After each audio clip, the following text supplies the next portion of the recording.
internally as well as externally throughout the city. Now, my co-chair, Chancey Blackwater, is here as well. She comes with a vast amount of knowledge. And so if you have any questions, if you want to find out more, please sign up or contact Chancey and myself. Our email addresses will be posted on the last slide, and we'll be sharing the deck after this session as well. Now, before we get started, I just wanted to thank our presenters today, and those are Millie Sade, Avery Latender, Danny Akoma, and Naomi McGrath. Please forgive me if I pronounced any of your names incorrectly, and correct me so that I can do better as I go forward. I also want to thank our UNESCO Learning Cities and our Learning Network partners for making this session possible, including Sandy Robertson, Jared Bilby, Robert Betchell, Cheryl Wickware, Anastasia Lim, and Natasha Weber. I also want to thank Jared Bilby for providing the land acknowledgement today. Jared co-chairs the FCS Indigenous Framework team with Sandy, and you'll hear him in a sec.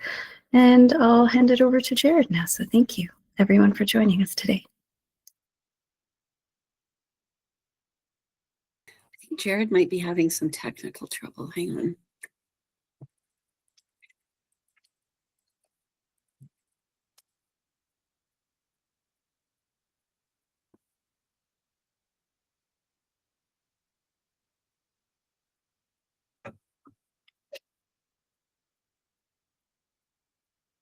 Oh, can everybody else hear us? It seems that Jared and some of our colleagues, yeah, everybody, okay. Maybe we'll have to invite Jared to maybe give his land acknowledgement a little bit later while they work out their technical trouble. Although I do believe Millie's in that room as well. Hang on. Hi, Sandy, I can hear you now. Okay, good, perfect.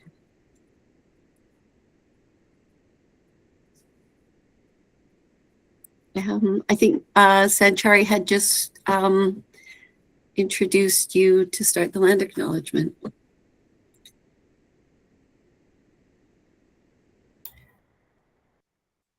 You might be on mute. I think you are on mute, Jared. Okay, good to go. Good afternoon, everybody. I wanted to recognize the original Indigenous inhabitants of the land we share in Treaty 6 territory. And I wanted to acknowledge my own part in the ongoing stewardship of this land. I want to affirm my commitment as a descendant of European settlers to reconciliation and the part that I play in this role. This land is traditional unceded territories of Indigenous nations, which includes the Neheyu, the Dene, the Anishinaabe, the Saulteaux, the Nakara Iska, the Nakatoso, the Najapi peoples, as well as the Métis and the Métis homeland, and one of the largest communities of Inuit south of the 60th parallel. I want to thank the elders of the land who have helped me grow my understanding of reconciliation and land stewardship, and to express my respect, gratitude, and ongoing learning in the process of reconciliation. My connection to the land and my role with the City of Edmonton's Indigenous framework is one of several ways I can actively engage in reconciliation. My commitment to building good relationships with the Indigenous peoples is both a personal and corporate commitment, in which I honor the framework's 4 roles as listener, connector, partner, and advocate.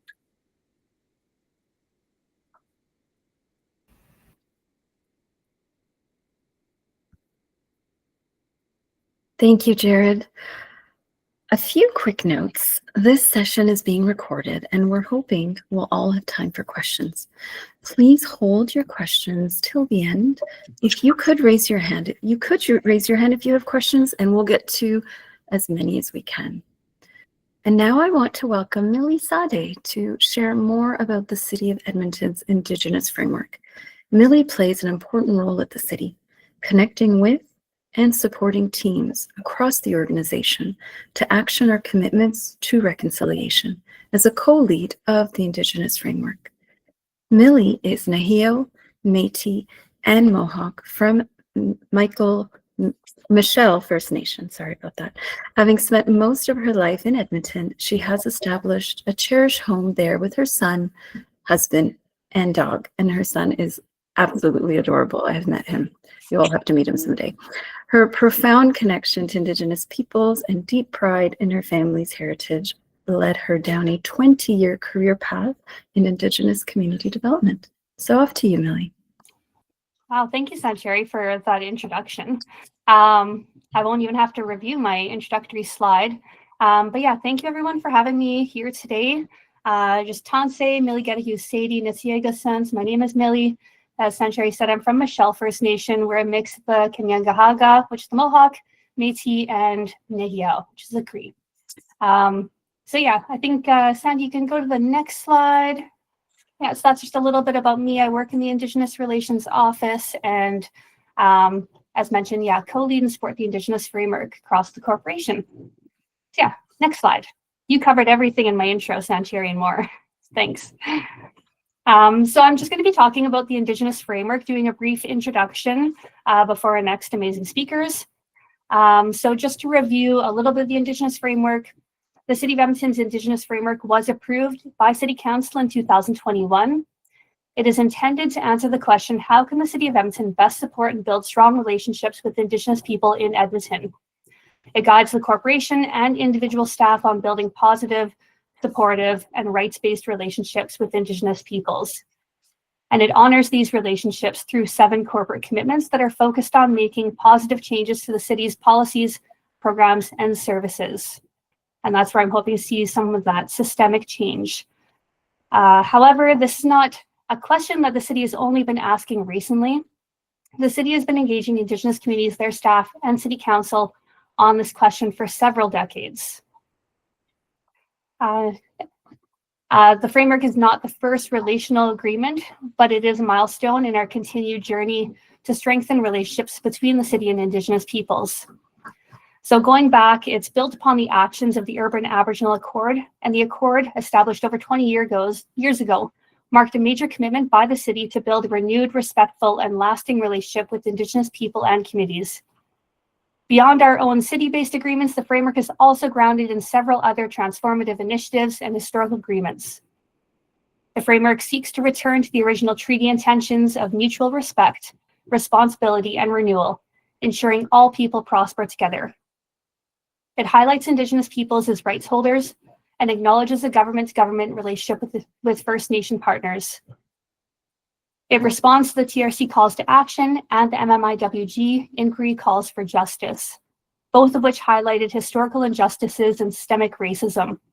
The framework provides the foundation for implementing the city's TRC municipal response plan and the city's missing and murdered Indigenous relatives action plan. And finally, the United Nations Declaration on the Rights of Indigenous Peoples has also been a cornerstone of the framework, emphasizing the principles of free, prior, and informed consent and the right to self-determination. And while Canada didn't formally adopt UNDRIP until 2021, we're very proud to say that the Indigenous framework has always considered UNDRIP a foundational guiding document.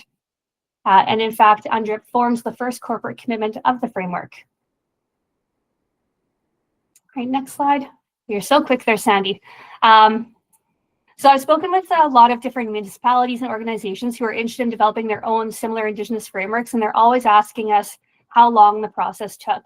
And I always caution them not to take our timelines at face value, because our process was built upon so much more relational work that had already been done.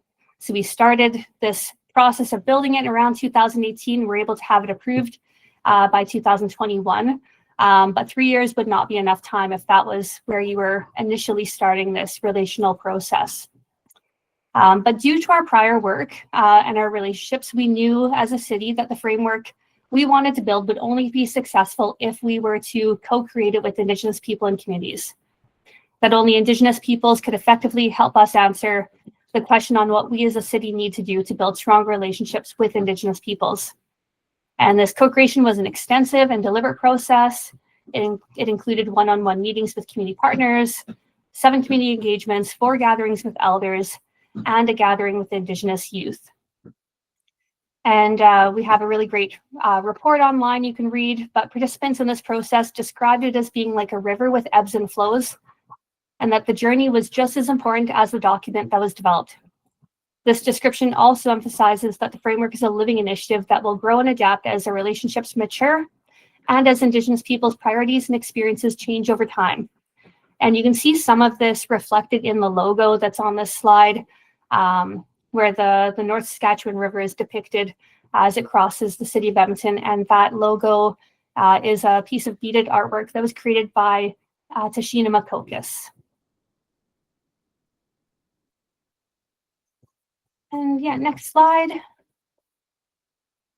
So the city demonstrates commitment to reconciliation when it moved beyond symbolic gestures to actual actions. And so to officially begin this work in a good way, the city followed direction from elders to participate in a ceremony where the city staff asked for a name that could guide and protect this work. So from this ceremony came the guiding concept of Wahigi Chichobi, an Ayatka Nakota word meaning kinship relations, gifted by Elder Tom Snow. This concept of kinship is different from our Western concept interpretation. So rather, the concept of Wahigi Chichobi is rooted in ancestral teachings and an understanding of the interconnectedness.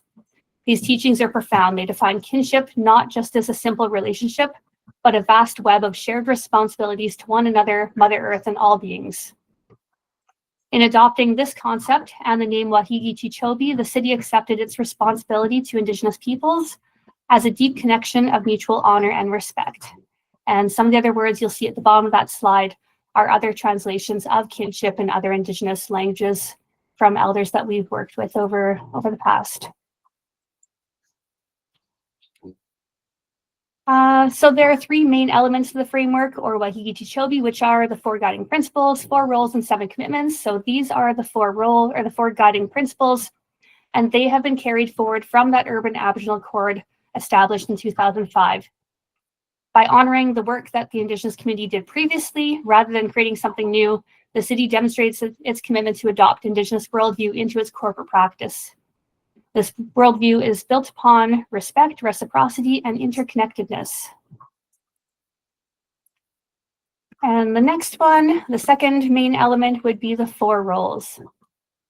So Indigenous peoples and communities we worked with shared that city staff should take on these 4 roles to build stronger relations with Indigenous people and communities.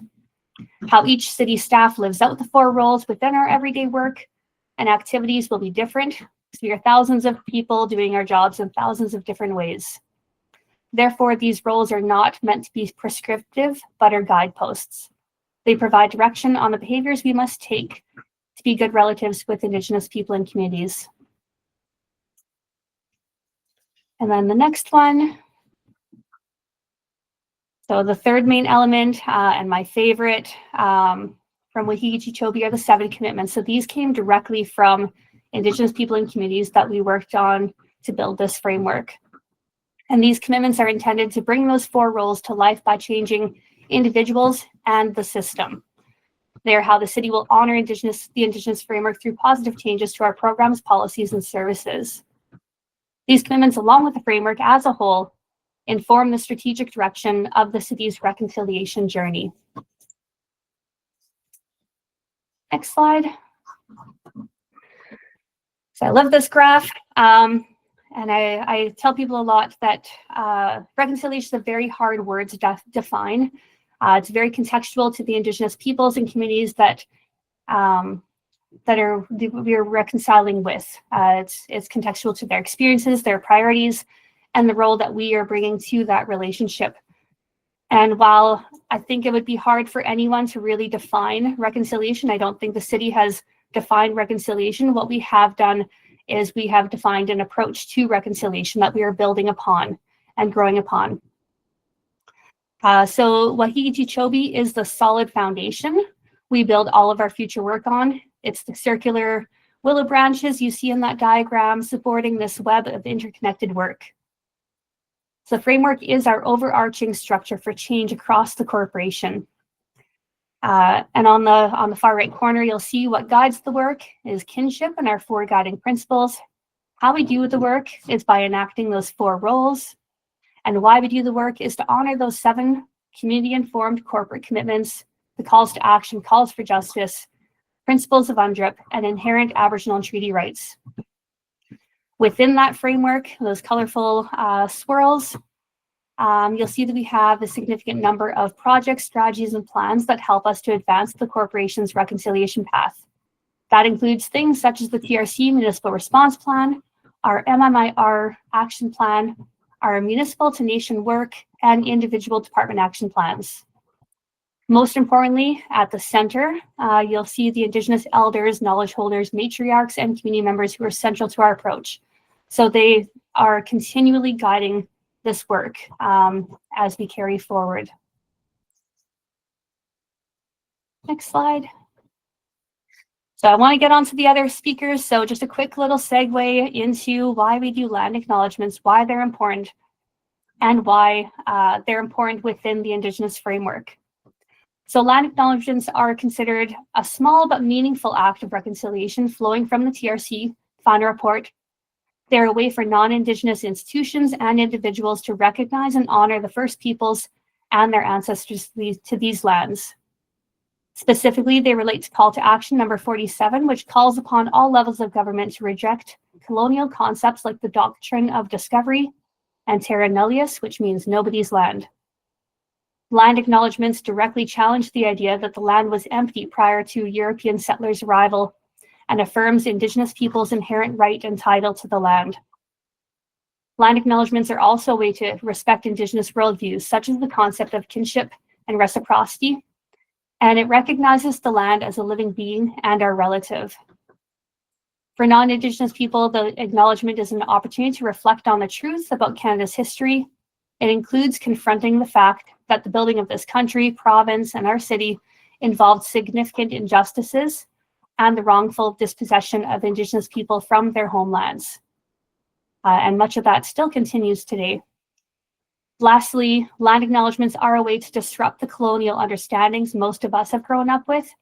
It's an opportunity to educate ourselves and others and to advocate for Indigenous people's rights and address ongoing systemic barriers that they face. And so we often hear this word of allyship, but something an elder once told our office is that we don't need allies, we need accomplices. And they said, if we go to jail, we don't want you to just bail us out. We want you in that cell with us. And so this elder wasn't implying that we should be committing crimes, but just reinforcing the need to make true reconciliatory actions rather than those performative actions. So don't let your land acknowledgements become performative. They can be difficult to put together for a lot of complex reasons. And it doesn't have to be within your land acknowledgement. Just make sure that within your spirit, you are committing to something, to be disruptive and to just ensure that you are doing more than just saying those words. All right. And then, yeah, my last slide, just a beautiful picture of the newly designed bus that you'll see on the city streets by the Edmonton Aboriginal Senior Centre. So Kinanas Kam to Noel. Thank you all. Thank you, Millie. I now want to welcome Avery Latundra and Danny Okama from the University of Alberta's Faculty of Native Studies. Avery is a settler Canadian. She came to this work through pursuing a Master's of Arts in Native Studies. Avery has Métis relations by marriage, including 2 beautiful teens.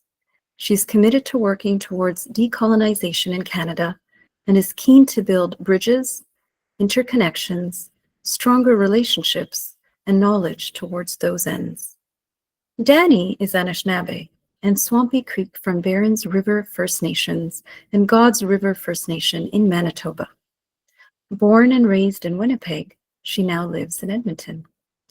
Danny is currently completing her Master's of Arts in Native Studies, focusing on Indigenous dance, movement, cultural resurgence, language revitalization, and intergenerational healing.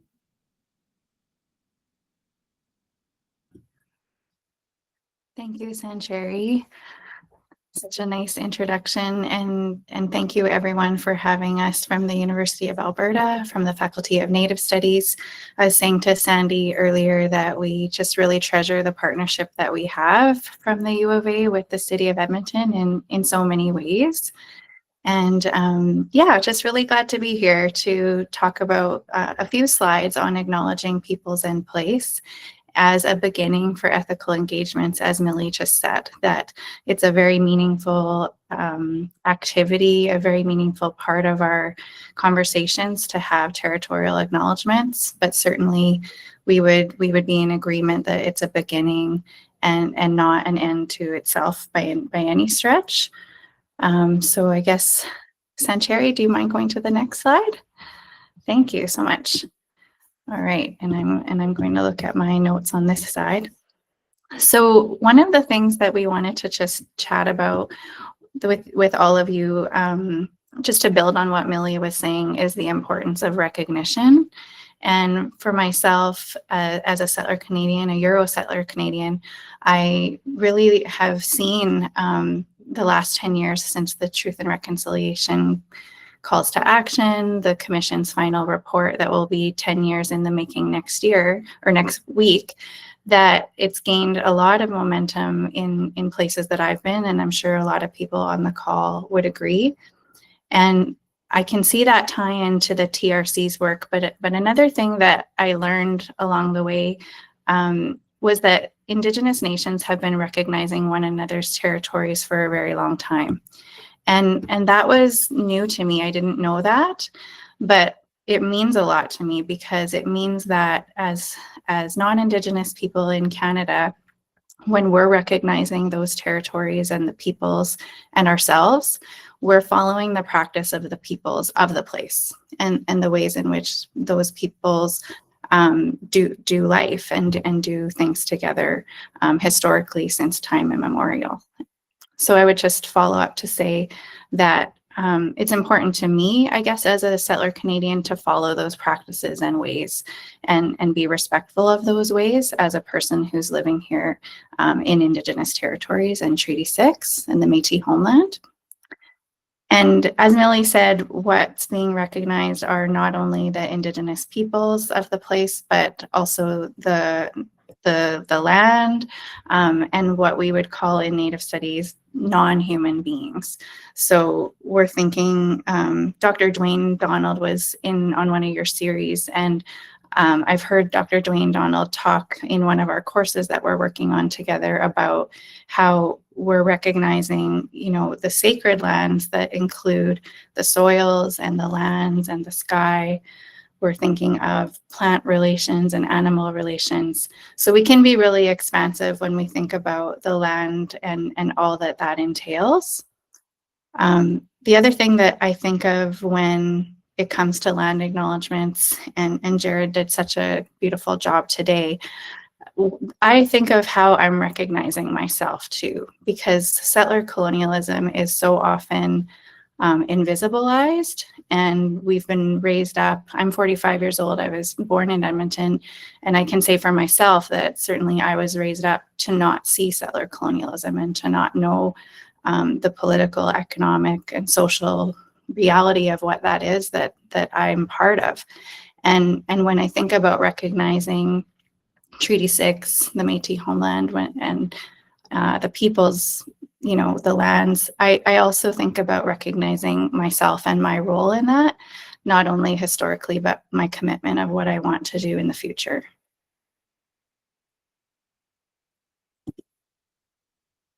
Next slide is for Danny. All right. Ani Bujuki Shigan Adishna cause. I'm using Bing Nadonji. I dance Gaki Sigag Nadisnagasan, mine two Sipri Nadosh Jean, Muskigosik, Nitayan, and not. So, hello, everybody. My name is Danny Okamau. I am, I'm from Treaty 5, but I've been living here in Treaty 6 territory for the past 15 years. I'm very grateful that myself and Avery were asked to speak on, on the importance of treaty acknowledgements and just acknowledgements in general. I wanted to mention that I'm the daughter of two language keepers. So my mother, Dr. Violet Okamau, is a language keeper of Anishinaabe of the Ojibwe language. And I also wanted to mention my father, who is a language keeper of the Swampy Cree dialect, so the N dialect. So everything in the Cree language with the Y is replaced with the N. So a part of me being a visitor and a part of me living here was to also get to know the Y dialect, that Nehio language. That's my responsibility, even though I am an Indigenous visitor on Treaty 6 land. So just building off what Avery and Millie were mentioning, you know, when we are making these acknowledgements, I think it's really important. It's really important to learn on the different communities and nations that you're speaking on, right? Because, you know, where I come from, the N dialect Swampy Cree, our language is different. Our, you know, all of our languages and our worldviews are tied place-based and that are unique to our homes. And yeah, exactly. You know, when you are speaking of these nations, communities, and places, like which First Nation communities, which Métis communities, and which Inuit communities. Pronunciation as connection and recognition. I wanted to mention how important it is for nation and community names and how that communicates recognition. So I've been here since 2009. I started school at the U of A in 2015. I took a women's and gender studies class at the U of A in 2017, and I had a professor, and she was a settler professor, and she was doing her land acknowledgement, and it meant a lot to me because I was so far away from home and so far away from my Anishinaabe relatives that she said that in properly. And I'm not saying that there's a right and wrong way, but I can tell that she spent time and that she took the time to get that pronunciation, that Anishinaabe. And that was the first time I ever heard that, and it was really impactful. And I went up to her after class and I said, "Thank you for saying that properly. That really meant a lot to me because I felt like going back home to Manitoba." I was almost about to, you know, head back home, but that really meant a lot to me. And so we'll just go to the next slide. Language learning as a relational commitment. Again, I wanted to draw on a recent presentation that I made. And so in one of my master's classes, I was studying on Sarah Hernandez's work. And so she is of the Oceti-Sakowin Confederacy and Nation. So that is the Lakota, Nakota, Dakota peoples. And I am not from that confederacy, but I did have to read her full book and do a full presentation.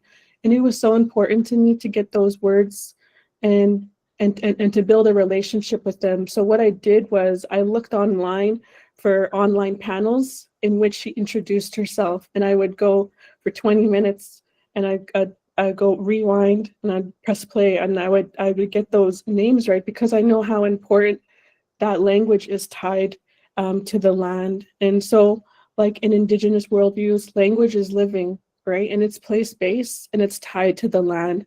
And so even mentioning where she was from, I could have looked at her bio online and just said Sikangu, Lakota. But I went and did the extra work because of those lessons that I had from my parents that, you know, when you're visiting land, it's really important that you're on that quest to learning that proper ancestral pronunciation of the words. So at the end of at the end of gathering up all my data for my presentation, I was, you know, making sure that I was saying Oceti-Sakowin. I was making sure that I was saying where she was from, which she was Sichungu Lakota, and it's really important for me, especially as a daughter of language keepers, to making sure that when I am doing language, when I am doing acknowledgements, that I'm staying close to that ancestral pronunciation. I also want to mention that in our communities, in our circles, in our homes, that language learning is always being in state of learning. And I think that is different from Western side of learning language, where you learn a word, then you move on. Learn a word, move on. When you're learning Indigenous languages, you're building a relationship with that word, because that word goes so much, word, phrases, sounds are ancestral, right? And you're not going to get it right away, right? It's going to take time. It's going to take minutes. It's going to take days. It's going to take weeks, because you're building a relationship with that ancestral word. And so something that my dad has shared with me is that when you're learning Indigenous languages, sometimes it's good to not look at the word. So when you're reading the word, sometimes when you look at the word and you see the spelling, sometimes your English brain, that's what my dad calls it, your English brain will take over, and all of those things that you learned in elementary will come back, and you'll pronounce things. So it's good. My dad shares with me that when you're learning Indigenous languages is to hear it first and to try and copy it as if you were copying a song, because this is how language learning was done before, right? Let Indigenous language learning off of a paper is very new. And yeah, those were probably one of the most important lessons from my dad. So, and I also want to say too that yeah, just keep learning, and it's going to take time, right? But it definitely means a lot, especially when there's Indigenous people from different communities coming to events, sessions, and to say those nations in that way. It feels really good, and I just wanted to mention that. So.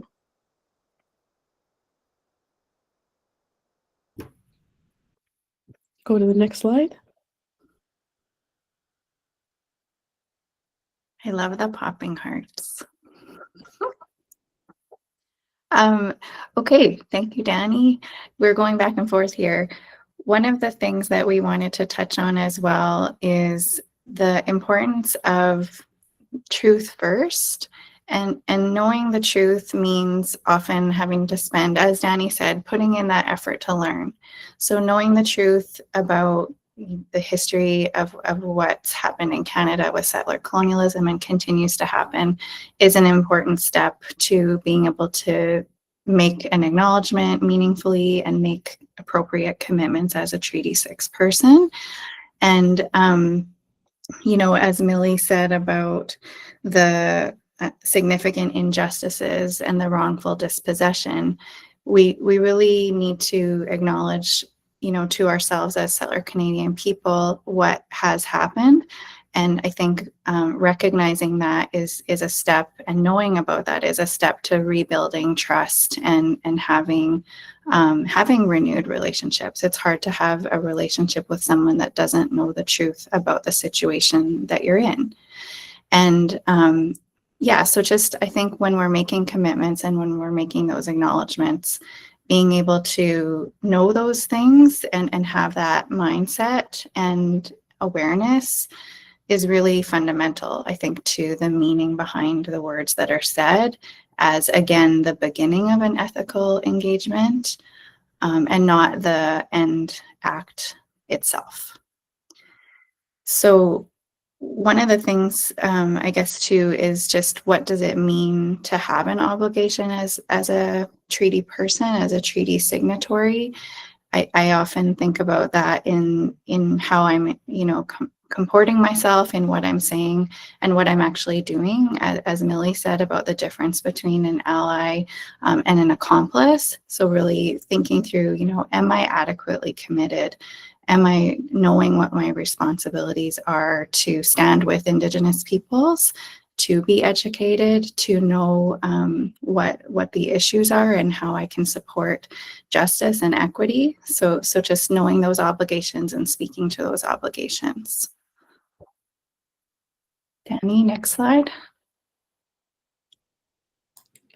Yes, so we wanted to share some questions, and then you can grab the resource there by Allison Jones. And so Some of the questions we wanted to share are introspective questions, those that can engage in when you're creating acknowledgements. So first question, why is this acknowledgement happening?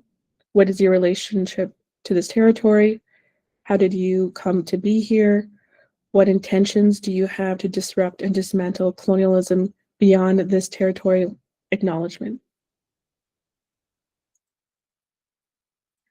Next slide.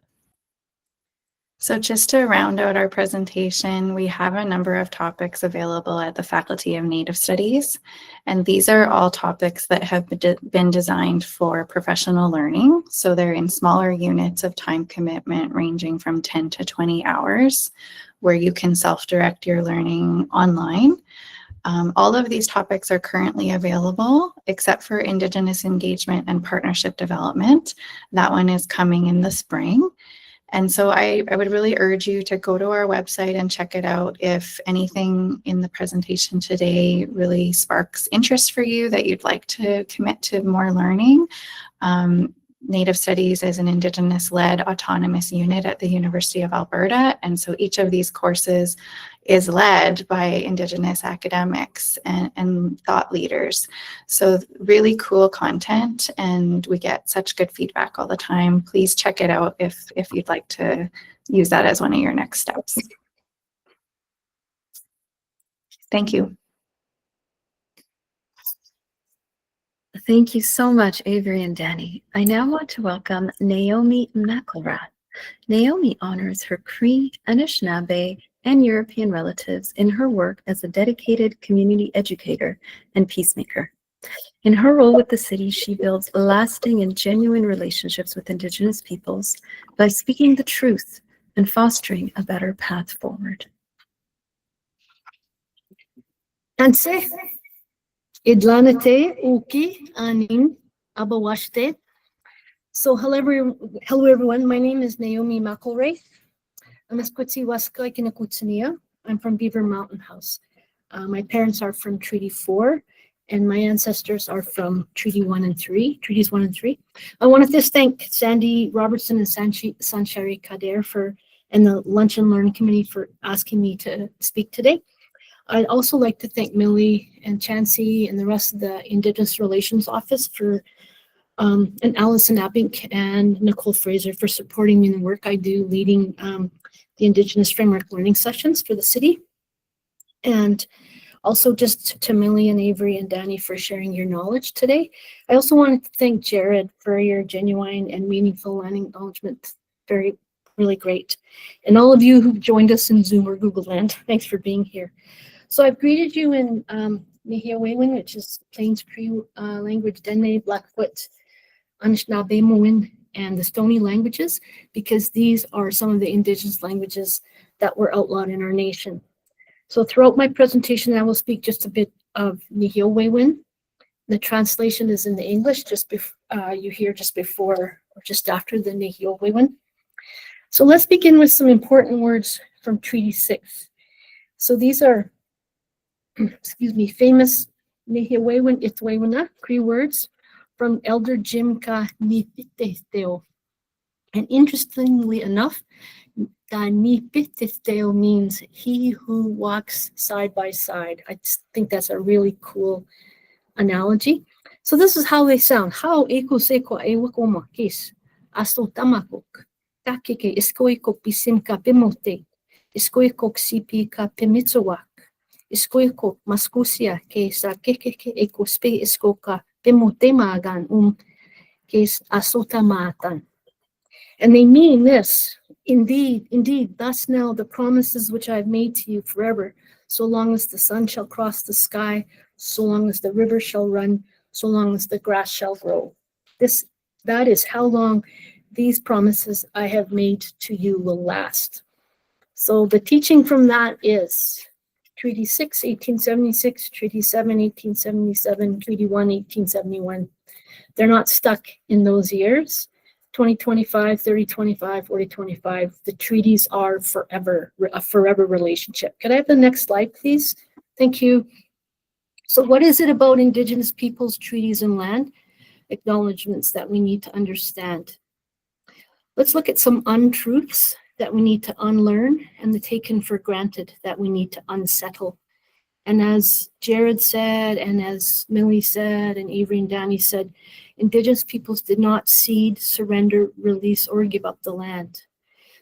But a little known fact amongst many Canadians is that First Nations do not own the land on reserves. That's a government perspective. Instead, the federal government claims legal ownership of First Nations land and purports to hold it in trust for those First Nations. And the federal government did the same thing with Métis scrip by saying it would compensate Métis peoples with scrip coupons or land money coupons, land or money scrip coupons. They were actually working to extinguish Métis people's title to the land. And I've heard from a few of my First Nations friends and colleagues that land acknowledgements are for settlers to offer, not for First Nations peoples, because they are already on their own land. This is one of many understandings on land acknowledgements. And I heard also the words territorial acknowledgements. And I appreciated what Avery said about Indigenous people have been honoring each other through territorial acknowledgements. And now that settlers are making land acknowledgement, we're following an ancient practice that's still with us. Okay. Next slide, please. So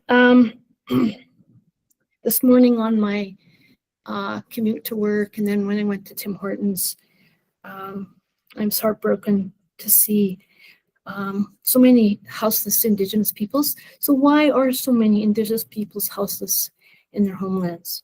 And why is it that the public's gaze seems mainly to be focused on the harmful stereotypes of Indigenous peoples disseminated by Hollywood for more than a century, and now by social media? The reasons are many and the explanations very complex. Learning these truths about our collective history may unsettle us, but it may also help us unlearn the propaganda that was needed to erase Indigenous cultures and settle North America. And this is the truth. It's a hard truth that even educated Canadians struggle to unlearn these untruths. In a recent article published October 28th, 2025, the article is titled EB, who's the Premier of BC, is bringing BC to its knees with Aboriginal land deals. And the article was written by a very educated man named he's a professor of law at Queen's University, named Bruce Pardy. And one of the sentences he has in that article is, "It is finally dawning on British Columbians that obsequious devotion to reconciliation is putting their land at risk."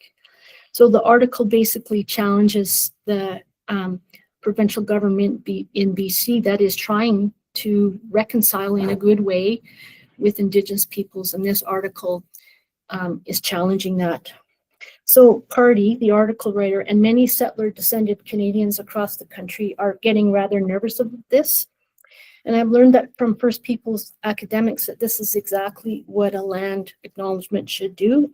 It should unsettle us and have us get used to feeling uncomfortable. In this way, we might come to understand how Indigenous peoples have been feeling for a very long time.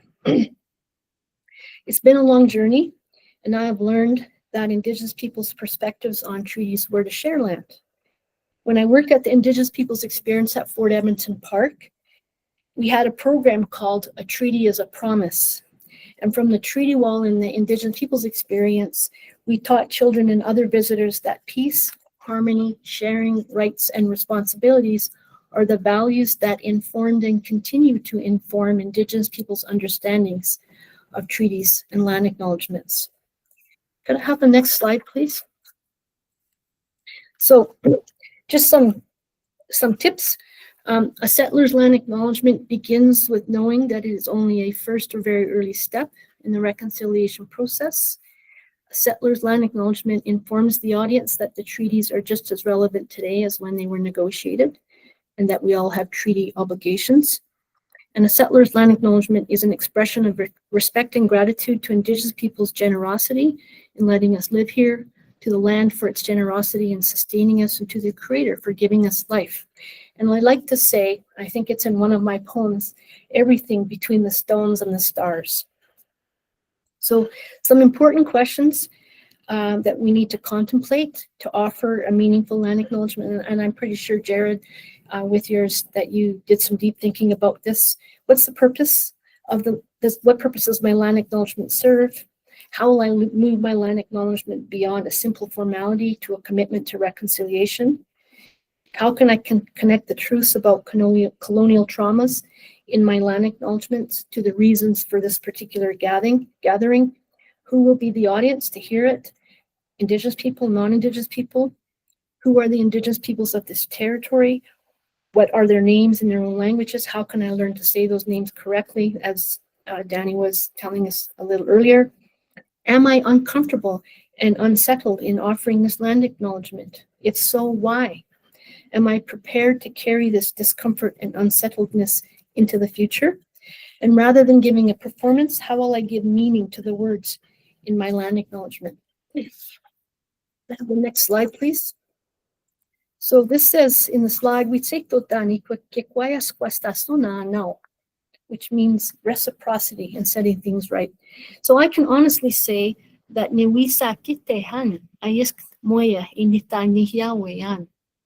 my heart hurts because I am not a fluent speaker of Nihiawewen. But my heart hurts too about all that has happened to push Indigenous peoples, not just to the margins of society, but to the very margins of survival. Way, truly, we must all remember how to uphold our treaty obligations.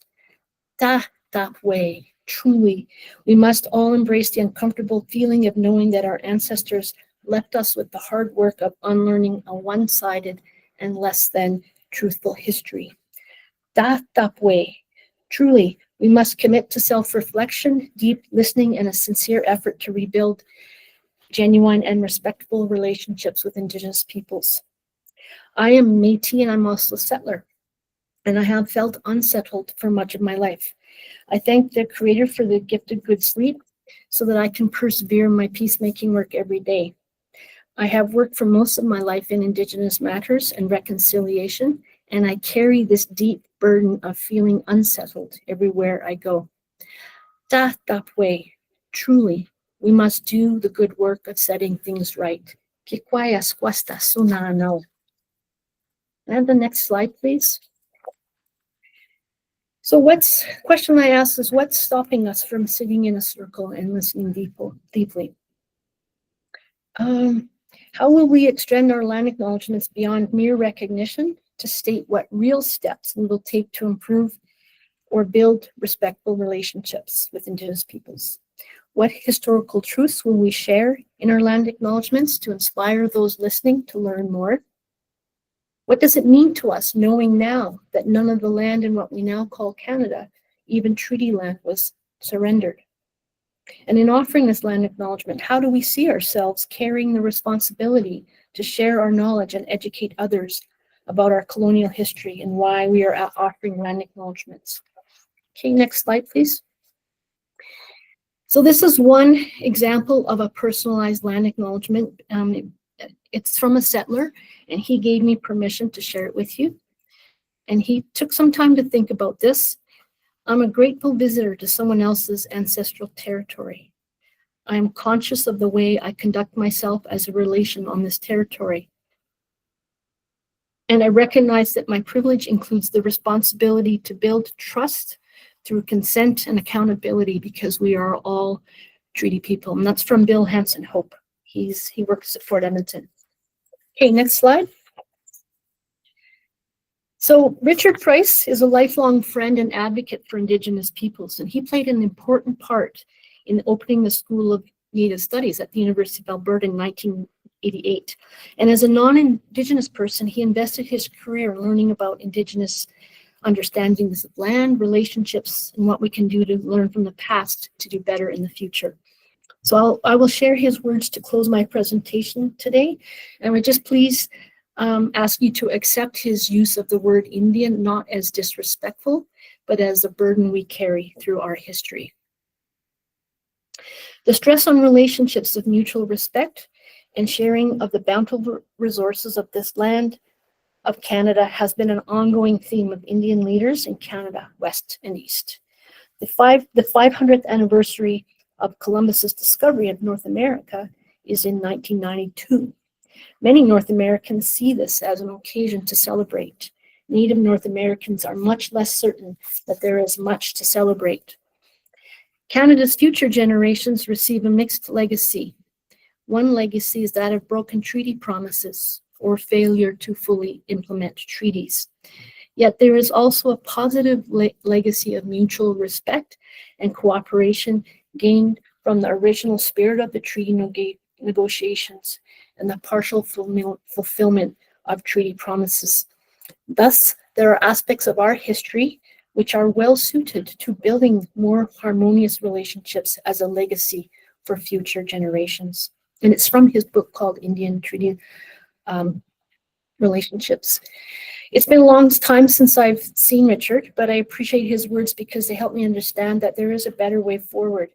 And it requires of all of us to learn the colonial trauma that Indigenous peoples carry, to learn the original intent and spirit and intent of the treaties, and not only to envision a more harmonious future of mutual respect, but to learn what specific words we need to say and what specific work we need to do to make a more harmonious future possible. And one more slide. And when I think of a harmonious future, I see a canoe, I see canoeists, and I see a lake. And I just wanted to share with you, this is at Chikaku Lake, which is west of Edmonton. And I've been wondering, going out there for years, and like, what does Chikaku mean? And I consulted some language scholars and language people in Saskatchewan, and we agree that it's Otichako Sakaikan, which means Crane Lake. So that's all I have to say. Kinanasko mitinawa Mr. Kakiao. Thank you.